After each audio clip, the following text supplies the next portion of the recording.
Sir మీ పేరేంటండి? నా పేరు వెంకటేశ్వరరావు. సార్ నిన్న జగన్మోహన్ రెడ్డి ఢిల్లీలో ధర్నా చేశాడు. ఇక్కడ రాష్ట్ర పాలన అదే రాక్షస పాలన సాగుతుందని, రాష్ట్రపతి పాలన పెట్టాలని, అదేవిధంగా ఇక్కడ ఉన్న వైసీపీ కార్యకర్తల మీద హత్యలు చేస్తానని చెప్పేసి ధర్నా చేశారు. దీన్ని ఏ విధంగా చూస్తారు? ఇక్కడ రాష్ట్రపతి పాలన పెట్టాలి అని అడగడానికి అసలు అతనికి నోరు ఎలా వచ్చింది? అతని మనస్తత్వం అసలు ఏంటి? గడిచిన 5 సంవత్సరాల్లో ప్రజలు ఎంత నరకం అనిపించారు? ఆయన 5 సంవత్సరాల పాలనలో ఎంతమందిని చంపాడు? ఎంతమందిని ముందస్తు అరెస్టులు చేసి ఆయన పరదాలు కట్టుకొని బయటకు రోడ్డు తాడేపల్లి ప్యాలెస్ దాటి బయటకు వచ్చాడు. తాడేపల్లి ప్యాలెస్ దాటి బయటకు వస్తానికి ఆయన పరదాలు కట్టుకొని రావడానికి అసలు ముందస్తు అరెస్టులు ఎందుకు? ఎంతమందిని చంపాడు? చంపిన వాళ్ళు అందరూ ఇప్పుడు ఆయన 36 మంది ఆయన చదువుతున్నాడు. ఇప్పుడు ఈ నెల 10 రోజుల్లో చంపింది 36 మంది పేర్లు ఇవ్వమంటున్నారు. ఇవ్వు, నీ దగ్గర దమ్ము ధైర్యం ఉంటే. అక్కడ ఢిల్లీ పోవటం ఎందుకు? ఇక్కడికి అసెంబ్లీలోకి రా, 36 మంది పేర్లు ఇవ్వు. దాని మీద యాక్షన్ తీసుకోకపోతే అప్పుడు ఏంటనేది నువ్వు ప్రజల్లోకి రా. నీ దమ్ము ఉంటే, నీ చేతనైతే. నువ్వు చేసిన 5 సంవత్సరాల పరిపాలన ఆంధ్ర రాష్ట్ర ప్రజలందరూ చూశారు, అందరికీ అర్థమవుతుంది. అందుకే నేను ప్రతిపక్ష హోదా కూడా లేకుండా నేను కూర్చోబెట్టారు పక్కన 11 సీట్లతోనే.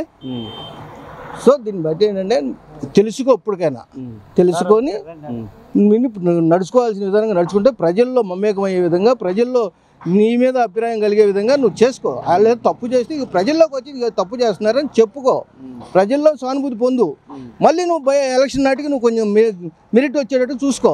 అంతేగాని ఎక్కడో ఢిల్లీ పోయి చేస్తే నీవే నవ్వులు పాలవుతావు. ఇక్కడ నిన్న అసెంబ్లీలో నిన్న కానీ మొన్న కానీ చంద్రబాబు నాయుడు కానీ అట్లానే విధంగా పవన్ కళ్యాణ్ కానీ చాలా హుందాగా ప్రవర్తిస్తున్నారు, చాలా చక్కగా మాట్లాడుతున్నారు. ఎటువంటి కార్యకర్తలు కూడా పిలిపిస్తున్నారు, మీరు ఎటువంటి మీరు గొడవలు కిటికీలు కానీ ఒకటి వెళ్తే కఠిన చర్యలు తీసుకుంటామని చెప్పిస్తాను. గతంలో ఇటువంటి పరిస్థితి లేదు. దీన్ని ఎట్లా?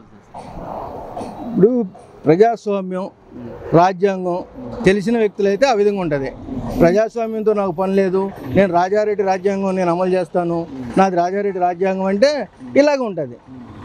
గత 5 సంవత్సరాలు ఎలా జరిగిందో అదే రాజారెడ్డి రాజ్యాంగం. ఇప్పుడు ఇది ప్రజాస్వామ్యం, రాజ్యాంగబద్ధమైన పరిపాలన జరుగుతుంది కాబట్టి వాళ్ళు కార్యకర్తలకు ఇవ్వాల్సిన ఇన్స్ట్రక్షన్స్ కార్యకర్తలకు చెప్పాల్సింది వాళ్ళు చెప్పి, కార్యకర్తలని భయోత్పాతం కాకుండా జాగ్రత్తగా మీరు కక్షలో పోవద్దు, ప్రజలు మన ఎన్నుకున్నందుకు మనం ప్రజలకు మేలు చేద్దాం అని చెప్పే విధంగా వాళ్ళు మాట్లాడుతున్నారు, వాళ్ళు చెప్పుకుంటున్నారు. అది నీ దగ్గర ఆ దమ్ము లేదు, నీకు ఆ తెలియలేదు, ఆ తేటలు లేవు, అసలు రాజ్యాంగమే తెలియదు నీకు, ఇంకా నువ్వేం మాట్లాడుతావు? కానీ ఇక్కడ గతంలో ఆయన ఉన్నప్పుడు తనేదో గొప్ప రాజులాగా రాజ్ ప్యాలెస్ నుంచి బయటికి రాకుండా చూసేవాడు. కానీ ఇక్కడ వీళ్ళు మాత్రం చంద్రబాబు నాయుడు గారు వీళ్ళు మాట్లాడుతున్నారు, మేము ప్రజాసేవకులు, వాళ్ళకి పని చేయడానికి మేము ఉన్నాము, అదేవిధంగా మీరు కూడా పని చేయండి అని అంటున్నారు.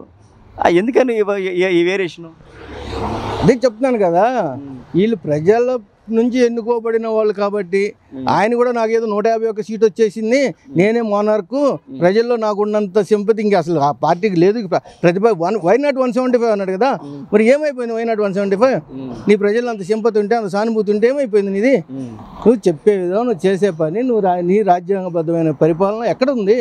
అందుకే కదా ప్రజలు భయంతో బయట పడకుండా చాప కింద నీరులాగా చక్కగా ఓట్లో చూపించారు నీ మీద కోపం ఎంత ఉందనేది, ప్రజల్లో ఎంత కోపం ఉంది, నువ్వు చేసిన పరిపాలన ఏ విధంగా ఉందనేది ఓటు ద్వారా చూపించారు ప్రజలు. ఇప్పటికైనా నువ్వు తెలుసుకొని మారి నువ్వు చేసే పరిపాలన సరిగ్గా చెయ్యి. నీ 11 మంది ఇచ్చారు, 11 మందితో నువ్వు చేయి, అసెంబ్లీలోకి వెళ్ళి కూర్చో, 11 మందితో నువ్వు మాట్లాడు, 11 మంది నువ్వు చెప్పదలుచుకుని చెప్పు. 11 మంది తరపున ఆంధ్ర రాష్ట్ర ప్రజలందరి తరపున ఈ 11 మందిని పెట్టుకుని నువ్వు మాట్లాడి నువ్వు మళ్ళీ ప్రజల్లోకి వచ్చి అది వాళ్ళు పలానా తప్పు చేస్తున్నారు, నేను ఈ విధంగా అడిగాను, వాళ్ళు ఈ విధంగా చేస్తున్నారు అని నువ్వు ప్రజలకు చెప్పుకో, ప్రజల్లో సింపతి పొందు. అంతేగాని నువ్వు ఇష్టం వచ్చినట్టు ఏదో చేస్తానంటే రాజారెడ్డి రాజ్యాంగం చెల్లదు. గత 5 సంవత్సరాలు చెల్లింది, నడిచింది, పోలీస్ వ్యవస్థను అడ్డం పెట్టుకున్నావు, జరిగింది. ప్రజలందరినీ భయభ్రాంతులకు గురి చేసావు. ఒక రాజధాని ప్రాంతంలో 29 గ్రామాల్లో రైతులు భూములు ఇచ్చి ఎంత నరకం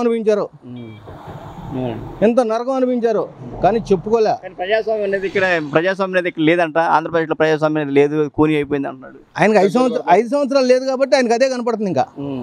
ఇంకా ఆయన నిదట్లో నుంచి కళల్లో నుంచి బయట రాలే, ఇంకా అందులోనే ఉన్నాడు ఆయన. అంటే ప్రజాస్వామ్యం అంటే ఇక్కడ అమరావతి రైతులను కొట్టినప్పుడు కానీ తిట్టినప్పుడు కానీ వాళ్ళని నానా హింసలు పెట్టినప్పుడు కానీ అదే అంటున్నా, అప్పుడు తెలియలే ఆయనకి, ఇంకా ఆ కళల్లోనే ఉన్నాడు, ఆ ఊహల్లోనే ఉన్నాడు.